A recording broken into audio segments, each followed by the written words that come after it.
તાપી જિલ્લાની 8માંથી 6 તાલુકા પંચાયત કબજે કર્યા બાદ આજરોજ તાપી જિલ્લા પંચાયતમાં સતત બીજી વખત ભારતીય જનતા પાર્ટીનો ભગવો લહેરાવવામાં ભાજપને સફળતા મળી છે। બુહારી સીટના ચંચળબેન ચૌધરી પ્રમુખ તો ગુણસદા સીટ પરના અશોકભાઈ ગામિત ઉપપ્રમુખ જાહેર થયા હતા।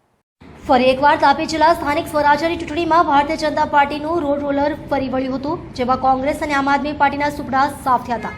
આમ આદમી પાર્ટી અડધી તો કોંગ્રેસ તાલુકા પંચાયત પૂરતી સીમિત થઈને રહી ગઈ, જ્યારે ભાજપે 8માંથી 6 તાલુકા પંચાયત બાદ આજરોજ તાપી જિલ્લા પંચાયત પર બીજી વખત કબજો કરી ભાજપનો ભગવો લહેરાવવામાં સફળતા મળી હતી।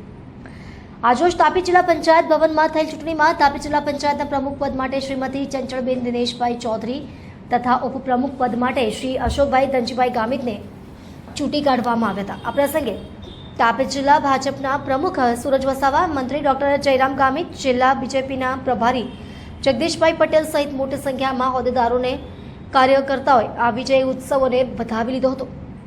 જિલ્લા પંચાયત સભાખંડ હોલમાં આજરોજ યોજાયેલ જિલ્લા પંચાયત પ્રમુખ અને ઉપપ્રમુખની ચૂંટણીમાં તાપી જિલ્લા પંચાયતના ચૂંટાયેલા 26 ચૂંટાયેલા ઉમેદવારોની હાજરીમાં ચૂંટણી યોજાઈ હતી, જેમાં 18 સભ્યોના સમર્થનથી ભારતીય જનતા પાર્ટીના ચૂંટાયેલા પ્રમુખ અને ઉપપ્રમુખની વરણી કરવામાં આવી હતી। આવનારા સમયમાં તાપી જિલ્લાના બાકી રહેલા વિકાસ કામો ઝડપથી પૂર્ણ કરવામાં આવશે અને જિલ્લાની નવી ઊંચાઈએ લઈ જવામાં આવશે, એમ ચૂંટાયેલા પ્રમુખ અને ઉપપ્રમુખે જણાવ્યું હતું। અત્રે નોંધવું રહ્યું કે જિલ્લા ભાજપ પ્રમુખને આ ભવ્ય સફળતા આપવામાં તાપી જિલ્લા ભાજપના મહામંત્રીઓ નિખિલભાઈ શેઠ, મૃણાલભાઈ જોશી અને અમિતભાઈ પટેલનો પણ સિંહ ફાળો રહ્યો છે, એમાં કોઈ શંકાને સ્થાન નથી। હેતલ કોકણી, તાપી। તાલુકા પંચાયત અને જિલ્લા પંચાયત ચૂંટણીમાં તાપી જિલ્લામાં ભારતીય જનતા પાર્ટીને ભવ્ય જનસમર્થન મળવા બદલ આપના માધ્યમથી તાપી જિલ્લાના તમામ મતદાર ભાઈઓ બહેનોને હૃદયપૂર્વક આભાર વ્યક્ત કરું છું। ગઈકાલે પ્રદેશના મેન્ડેટ પ્રમાણે તાપી જિલ્લા પંચાયતના પદાધિકારીઓની નિમણૂક કરવામાં આવી।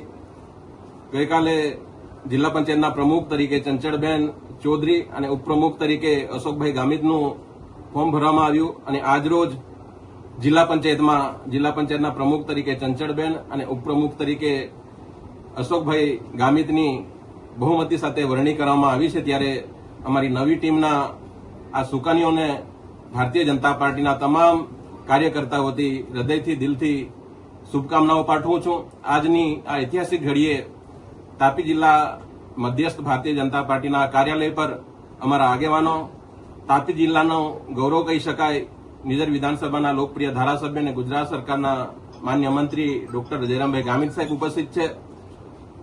અમારા વડીલ આ જિલ્લાના સંગઠન પ્રભારી ડોક્ટર જગદીશભાઈ પટેલ, મહુવાના ધારાસભ્ય મોહનભાઈ ઢોડિયાજી, વ્યારાના ધારાસભ્ય મોહનભાઈ કોકણીજી અને જિલ્લામાંથી ખૂબ મોટી સંખ્યામાં કાર્યકર્તાઓ ઉપસ્થિત રહી અમારી નવી ટીમના તમામ સભ્યોને ખૂબ ખૂબ શુભકામનાઓ પાઠવી છે। આવનારા દિવસોમાં દેશના લોકપ્રિય વડાપ્રધાન નરેન્દ્રભાઈ મોદી સાહેબના નેતૃત્વમાં ગુજરાતના મુખ્યમંત્રી ભૂપેન્દ્રભાઈ પટેલ સાહેબ, ઉપમુખ્યમંત્રી હર્ષભાઈ સંઘવી સાહેબના માર્ગદર્શન હેઠળ જે કંઈ જનકલ્યાણકારી યોજનાઓ છે આ તાપી જિલ્લાના છેવાડાના ગામે ગામ સુધી પહોંચાડવા માટે જિલ્લા પંચાયતની નવી ટીમ, અમારા પ્રમુખ, ઉપપ્રમુખ અને સમગ્ર ચૂંટાયેલા સભ્યશ્રીઓ આ વિકાસના કામો પહોંચાડવા માટે કટિબદ્ધ રહેશે એવી મને પૂરેપૂરો વિશ્વાસ છે, પૂરેપૂરી અપેક્ષાઓ છે।